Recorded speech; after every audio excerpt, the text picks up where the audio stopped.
ఈ మధ్యన థియేటర్లో ఆడని కొన్ని సినిమాలు ఓటీటీలో అదరగొడుతున్నాయి.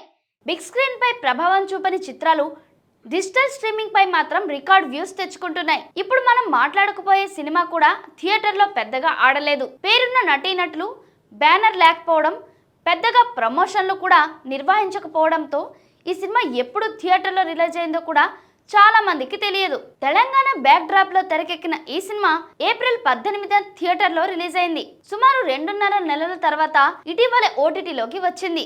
ఇదో romantic thriller movie. Telangana Maharashtra సరిహద్దులో ఉండే దిండా అనే గ్రామంలో 1994లో జరిగిన కథగా ఈ సినిమా సాగుతోంది. ఈ సినిమా కథ అంతా సత్యం సరిత ప్రేమ చుట్టూ తిరుగుతుంది. సర్పంచ్ మేనకోడలైన సరితను సత్యం ప్రేమిస్తాడు. ఆమె కూడా అతన్ని ఇష్టపడుతుంది. ఇద్దరు పెళ్లి చేసుకోవాలని అనుకుంటారు. అయితే వీరిద్దరి ప్రేమ విషయం ఆ ఊళ్ళో పెద్ద దుమారమే రేపుతుంది. సర్పంచ్ కూడా అగ్గి మీద గుగ్గిలమవుతాడు. మరి ఆ తర్వాత ఏం జరిగింది? సత్యం సరిత ఒకటవుతారా లేదా అనేది తెలుసుకోవాలంటే ఈ మూవీ చూడాల్సిందే. ఈ రొమాంటిక్ థ్రిల్లర్ పేరు జగమెరిగిన సత్యం. తిరుపతి తెరకెక్కించిన ఈ సినిమాను విజయ్ భాస్కర్ నిర్మించారు.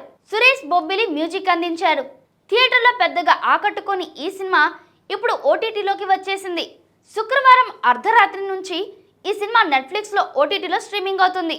ఈ విషయాన్ని సదరు ఓటీటీ సంస్థనే సోషల్ మీడియా ద్వారా అధికారికంగా వెల్లడించింది. అహంకారంతో నడిచే ఓ ఊళ్ళో ఒక వ్యక్తి ప్రేమ అతని అతిపెద్ద తిరుగుబాటు అయింది. జగమెరిగిన సత్యం నెట్ఫ్లిక్స్లో స్ట్రీమింగ్ కానుందనే క్యాప్షన్తో ట్వీట్ చేసింది. రొమాంటిక్ థ్రిల్లర్ అలాగే ప్రేమ కథ సినిమాలు చూడాలనుకునే వారికి ఈ మూవీ ఒక మంచి చాయిస్ అని చెప్పుకోవచ్చు.